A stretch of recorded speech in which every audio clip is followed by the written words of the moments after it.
بسم الله الرحمن الرحيم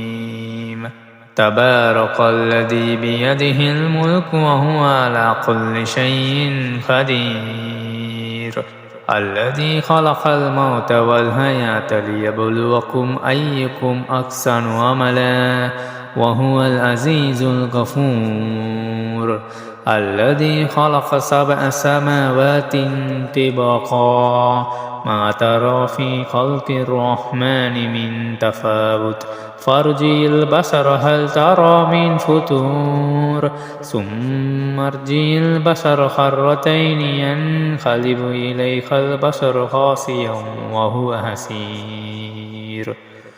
ولقد زينا السماء الدنيا بمصابيح وجعلناها رجوما للشياطين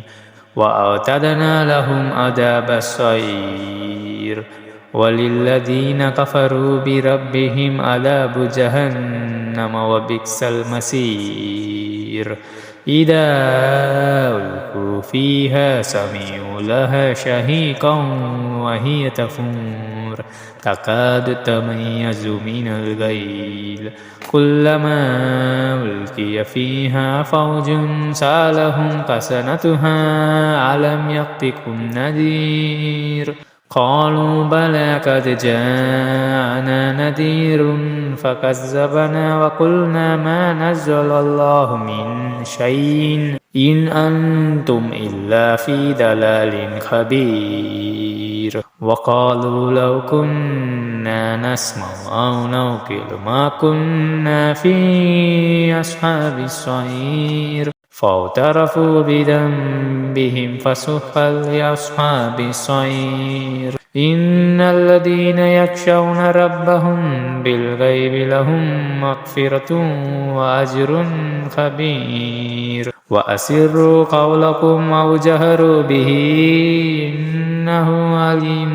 بذات الصدور ألا يعلم من خلق وهو اللطيف الخبير هو الذي جعل لكم الأرض ذلولا فامشوا في مناكبها وكلوا من رزقه وإليه النشور أأمنتم من في السماء أن يخسف بكم الأرض فإذا هي تمور أم أمنتم من في السماء أن يرسل عليكم حاسبا فستعلمون كيف نذير ولقد كذب الذين من قبلهم فكيف كان نكير أولم يروا إلى الطير فوقهم صافات ويقبلن ما يمسكهن إلا الرحمن إنه بكل شيء بصير أمن هذا الذي هو جند لكم ينصركم من دون الرحمن إن الكافرون إلا في غرور أمن هذا الذي يرزقكم إن أمسك رزقا بل لجوا في عتو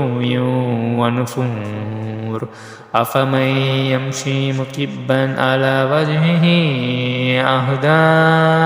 أمن يمشي سويا على صراط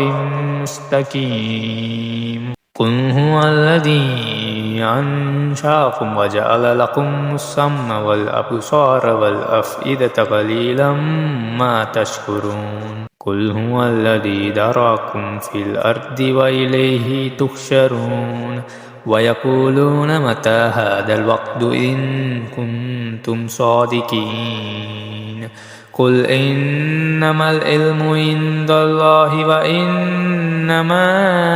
أنا نذير مبين فلما رأوه زلفة سيئت وجوه الذين كفروا وقيل هذا الذي كنتم به تدعون قل أرأيتم إن أهلكني الله ومن معي أو رحمنا فمن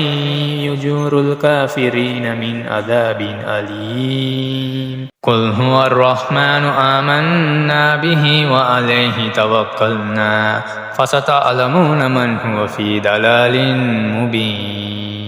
قل أرأيتم إن أصبح ماؤكم غورا فمن يأتيكم بماء معين